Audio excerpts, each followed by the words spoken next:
How to remember words. On Wednesday, I go to school again. At the beginning of the lesson, one student says, "I've started to read more. And I feel that it's good for me. I can see how my grammar is improving. But I have a problem. When I read and don't know a word, I look it up in a dictionary and continue reading. Sometimes, when I see the same word again 10 minutes later, I don't remember it, and I have to look it up again. Can you help me remember words better?" Our teacher says, "That's an interesting question," and she gives this explanation. It is normal that you don't remember a new word immediately. Usually, you will have to look at the word 5 times before you remember it. There will also be words that you need to see 10 or 15 times. These are usually verbs. When we learn a new word, it goes through phases. Only when you reach the last phase will you remember the word very well. There are 5 phases. Let's look at them now.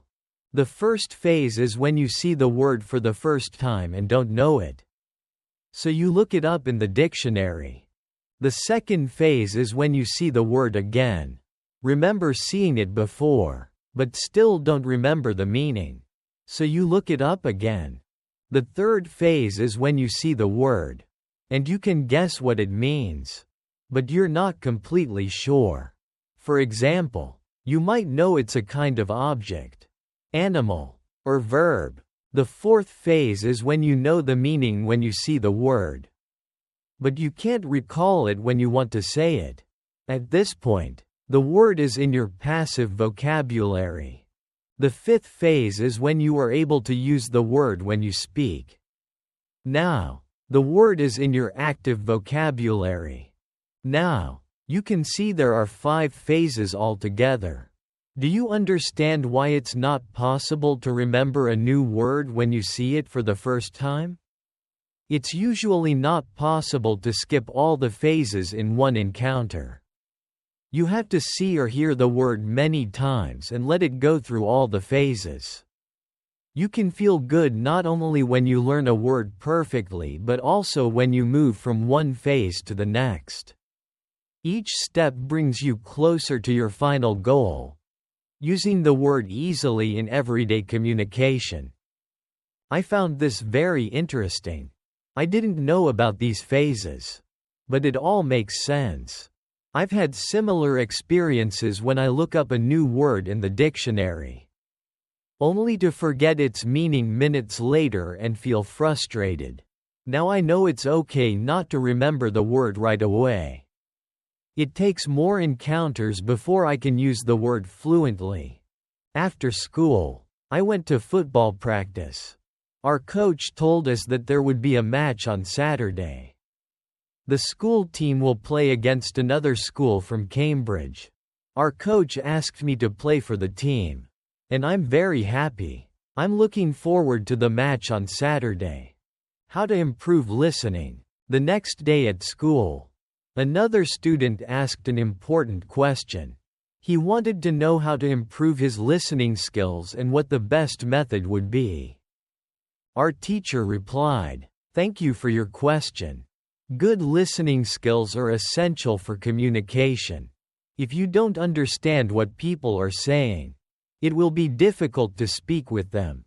There are many resources on the internet for students of English, but some students may find it hard to choose the right listening materials. Let me tell you what materials you can use for listening practice. There are 2 types of materials, audio and films. These are 2 different approaches. When you listen to audio, it's best if you understand 95% or more of the words.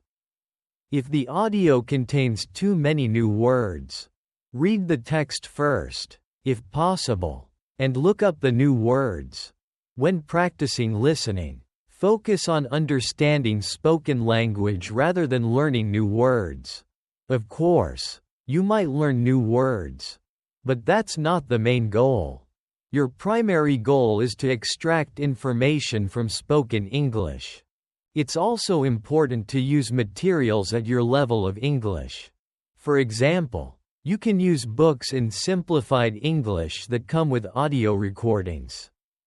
I highly recommend these books because they allow you to choose material at your own level. First, read the book, and then listen to the recording, at home or while traveling.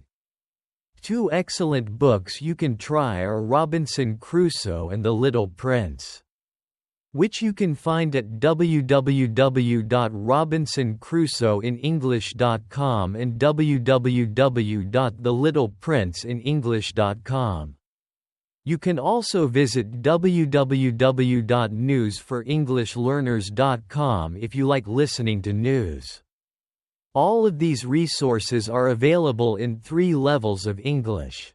The second type of material is films and videos on www.youtube.com. These are also great for listening practice. You can start using them when you know 2.000 or more English words. Here's how to use them effectively. Watch the film with subtitles first, so you understand the story. Then, watch it again without subtitles. If you really enjoy the film, you can watch it multiple times, and each time you'll understand more. It's also helpful to watch videos on topics that interest you. For example, if you enjoy nature, watch documentaries about nature. Reality shows are another good option because they are often easier to understand than films or documentaries due to their repetitive structure. Minutes of listening every day. When you listen to English materials, always focus on what you already understand. It may only be 10% at the beginning, but that's better than 0%. Continue to listen, and soon you'll understand 20 or 30%. Always concentrate on what you already know and celebrate each new sentence you comprehend. Does this information help you? Asks the teacher. Yes, says the student. Thank you. The listening topic is very interesting to me. Now I know what to do when I want to improve my listening skills. When you want to be good at listening, you should listen for 30 minutes every day. What you need before you start. On Friday, we had an interesting conversation in our class. Our teacher asked us a question. Do you remember your first impulse to learn English? Do you remember the moment when you started to learn English? I said, I remember the moment when I first became interested in English. My teacher asked, can you tell us about this moment? I replied, yes. First, I have to say that English wasn't always my favorite subject. I started learning English in high school. In the beginning, it was very difficult for me. I didn't understand the structure of the language. It seemed illogical to me. I tried to memorize words and learn grammar, but it was really hard. By the time I finished high school, I was still a beginner. I couldn't speak English, and I believed that I couldn't learn it. I thought English wasn't for me. Then something changed. I've always loved music, and when I was 20, I started listening to the Beatles. I wanted to understand their songs, so I started translating their lyrics. Slowly, I began to understand more and more. Then, I met 2 ladies from England on a train. We had a simple conversation, but it helped me a lot. I started to believe that I could learn English. From that moment on, I worked on my English almost every day, and I kept improving. Eventually, I started attending this school. My teacher thanked me for sharing my story and added, "There's something very interesting about your story. At first, you didn't have motivation to learn English. But then you found motivation. You wanted to understand songs. You can see how important motivation is. When you have it, you can learn English. But without it, it's hard to succeed." Our teacher then asked everyone in the class about their motivation to learn English. The stories were fascinating. One girl's motivation was to read historical books in their original English. One student wanted to become a professional tennis coach in England, so he needed to speak perfect English. Another woman wanted to work for a large international company and needed English for her job. I realized that everyone had some reason to use English in their lives or to gain information from books. At the end of the lesson, our teacher asked if we liked English. I said, I didn't like English in high school, but now I really enjoy it. I see how useful it is to know this language. Our teacher agreed and said, that's another important factor when learning a new language. It's helpful if you like something related to English, whether it's the people, music, culture, or history. If you enjoy English, it's easier to learn, but if you don't, it's harder to find time to practice. And reaching a level where you know 3.000 words or more becomes difficult. I could agree with my teacher. Now, I like the Beatles, but I also like my teacher and my English boss. I even enjoy English humor. As a result, it's much easier for me to find time to practice English every day. On Saturday, I played football for my school team. We have some very talented players. And we won 3-2. We were all so happy that we went to the pub after the match to celebrate our victory. How to learn 3.000 words. In the next lesson, one of the students asked our teacher, you said that it's good to know 3.000 words. Where can I find these 3.000 words? Our teacher replied, you can find a list of the 3.000 most frequent words in English on the internet. But it's hard to learn new words from such a list. These words are not connected to any stories. And you don't learn what other words are related to them in sentences. This method only works for some basic words that describe things and people around us. For example, words like mother, father, apple, blue, dog, cat, book, car, house, city, boy, girl, water, and cinema. These are easy to learn because they represent things you can easily imagine. However, when it comes to words like decide or opinion, this system doesn't work as well. Many students face this problem. They start by learning lists of words. And it works for a while. They believe they can learn English this way. But when they reach a level of about 1.000 words, they need to switch to a different method. To learn more advanced words, you need to learn them in whole sentences. If you understand both the meaning of the word and the context of the sentence, you'll remember the word much better. You can learn from lists. But there's a limit to this method. It usually stops being effective after about 1.000 words. Besides, this way of learning is slow. There are better methods, like reading. For beginners, I recommend the book Robinson Crusoe in Simple English. You can find it at www.robinsoncrusoeinenglish.com. It's a great resource for learning new words. Also, here's an interesting rule to remember. Every word that's important to you will come back into your life again and again. This is very similar to how we learn our native language. When we are children, we don't study from lists, we just use the language. And important words come into our lives naturally. We learn new words this way throughout our lives. For example, the verb Google is a new word in many languages. We learned this word by using it. We didn't study it from any list. When you first heard the word Google, you probably didn't know what it meant. But after hearing it repeatedly, you eventually understood. So, you don't need lists of words. Learn new words by reading stories and other interesting texts while using English.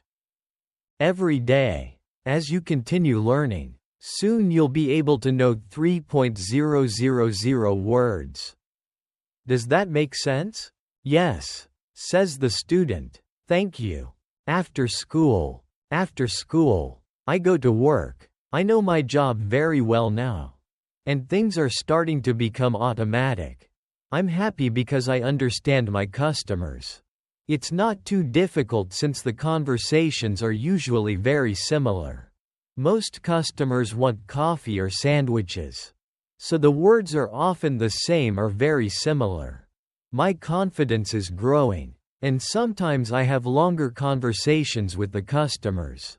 Everything is going well, but then something happens that's a bit shocking for me. Learning a new accent. When you learn a new word, try to learn it as part of a whole sentence. That's important. But on Tuesday, something interesting happened at work. 2 customers, a husband and wife, came into our cafe. The man started speaking to me. I knew he was speaking English, but I couldn't understand him at all. I thought he was asking for something we didn't have. So I called my boss. She spoke with the man and quickly sold him 2 coffees and 2 sandwiches. I was surprised. After they left, I apologized to my boss, explaining that I hadn't understood the man. She told me it was okay and that this sometimes happens when people speak with an unfamiliar accent. She explained that the couple was from Scotland, seeking help from my teacher. The next day, I went to school and told my teacher the story. I told her how stupid I felt when I couldn't understand the customer.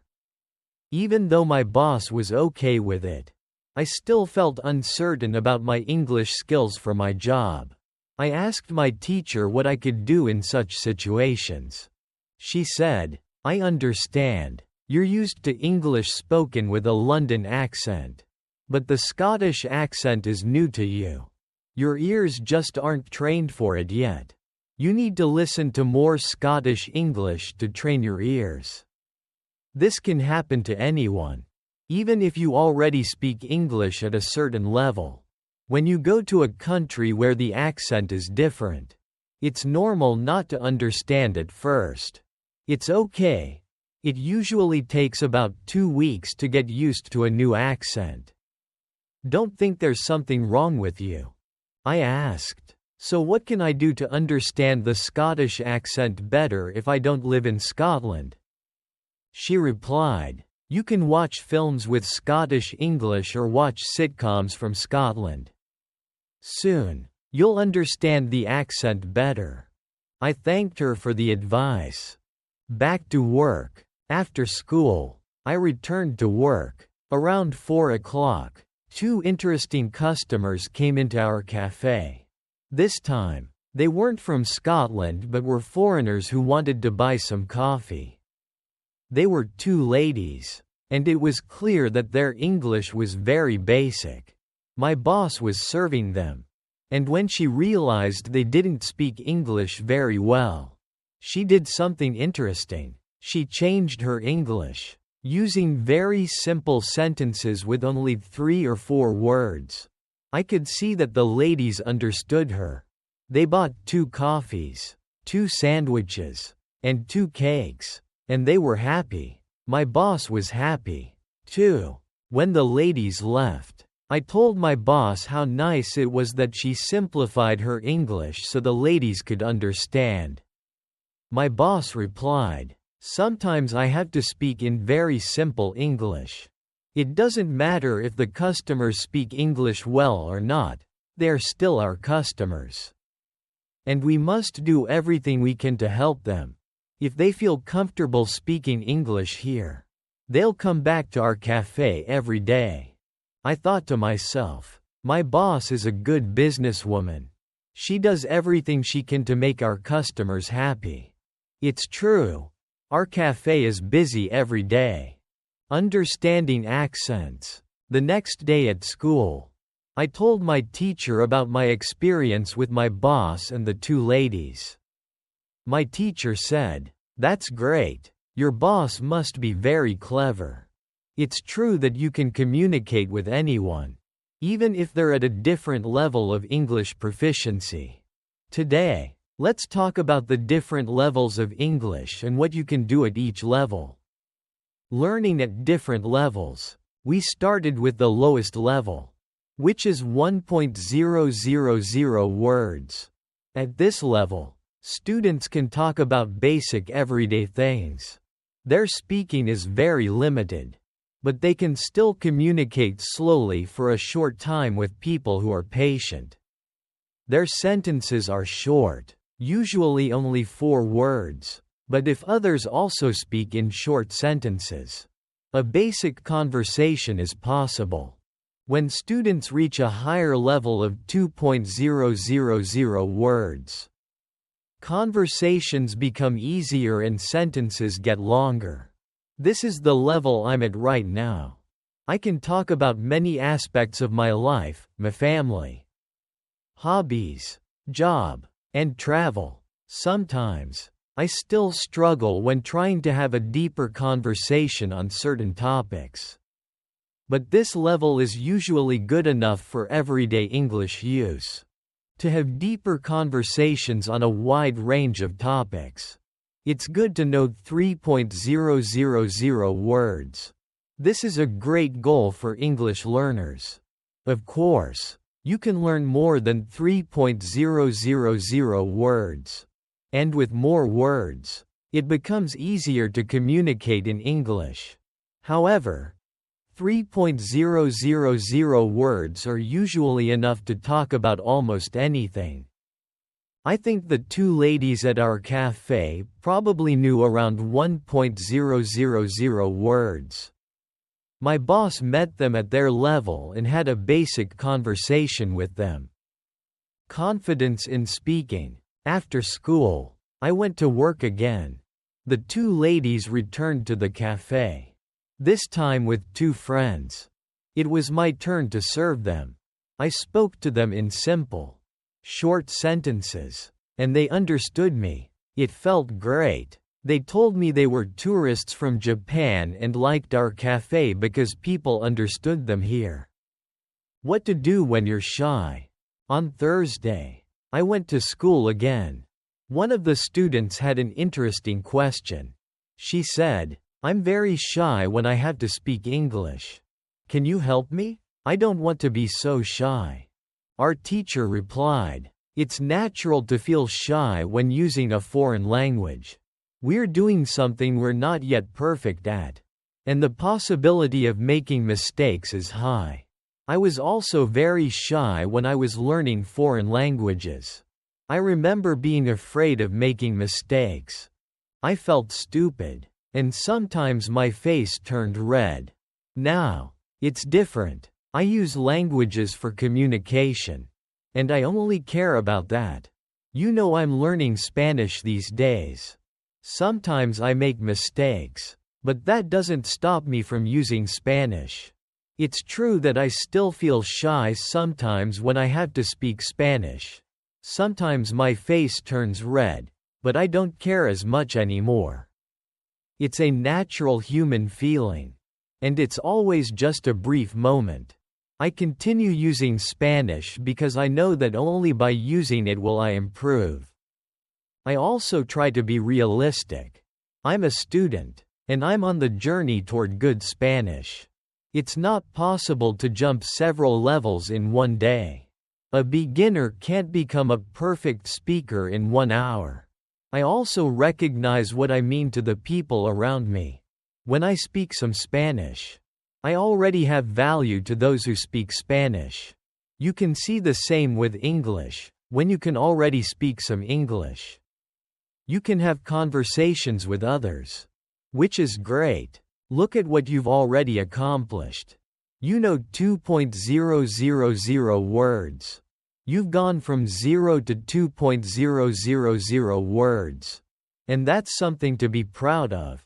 Some students believe that knowing English means being able to speak like a native, with perfect pronunciation and grammar, and making no mistakes. They think that if they aren't perfect, they don't know English. These students are too hard on themselves. But it's not necessary. You're doing great because you already speak some English. Keep working on your English. And gradually, your shyness will fade away. I like what our teacher told us. Sometimes I feel shy, too. I know I need to practice speaking more. But in some situations, I hold back because I don't want to look stupid. I've decided to be braver in these situations and use them to practice more. Then, one student said, "Sometimes I want to say something, but I don't know the word. Then I stop, and I don't know what to do. In those situations, I feel really stupid. The next time I have the chance to speak English, I avoid it because I don't want to be in that same stupid situation again. Can you help me with this?" Our teacher responded, "When you start speaking English, you have to prepare for moments when you don't know the word you want to say. In such situations, you need to learn how to describe the word. This skill is very important when learning a new language. You need to train yourself to express ideas with the vocabulary you have. For example, if you don't know the word key, you can describe it as a small thing for opening a door. You already do this in your native language, but you may not realize it. When you don't know the exact word, you describe it so the other person can understand. You can do the same in English, but you need to practice this skill. Thinking aloud is a great technique to improve your ability to describe things. Use this technique every day, and your ability to describe will improve. You can only learn English by using English. It's okay to feel shy, but don't let it stop you from using the language. Who is talented? The next day was Friday, and I went to school again.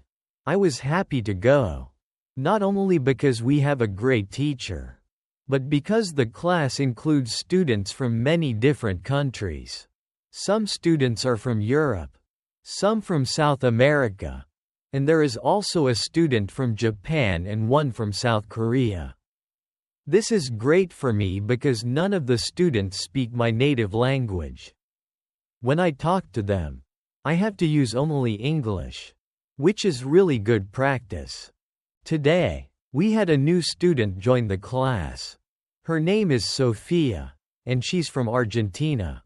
At the beginning of the lesson, Sophia said that she didn't think she had a talent for learning languages, but she wanted to work hard to improve. Our teacher asked her, "Why do you think you don't have a talent?" Sophia replied, "I think I don't have a talent because my sister learns English very quickly.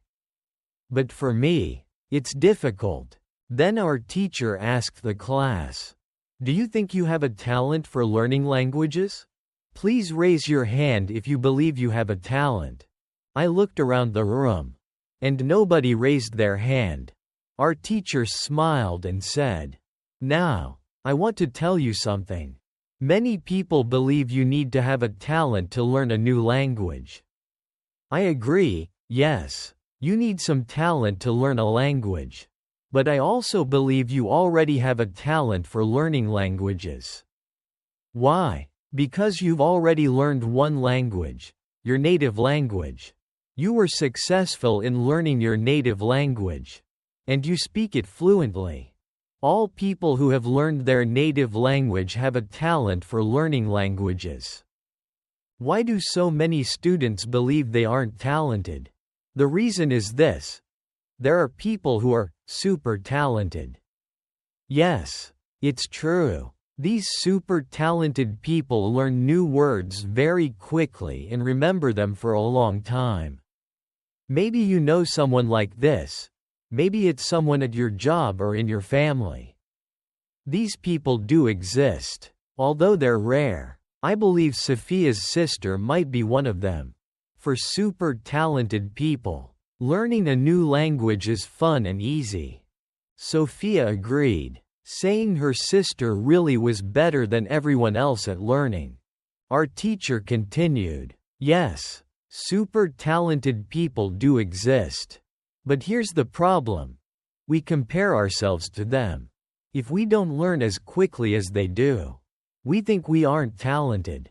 But I want to ask you one thing. Please don't compare yourself to these super talented people. Yes, they are lucky and have an advantage. But you are talented in your own way. Maybe you are more talented than others in singing, swimming, playing tennis, cooking, or repairing cars. People aren't all the same. And that's the beauty of the world. You are talented, even if you aren't super talented at learning languages. When you believe in your talent, learning English will become easier for you. Our teacher's words were very helpful to all of us. I know that I'm talented at playing football and tennis. Now, I also know I'm talented at learning English. And that's great. What's even more exciting is that there's a school party tonight. I'm really looking forward to it. I know some girls from our class will be there. And I hope our new student, Sophia, will be too. I've only known Sophia for one day. But I already like her very much.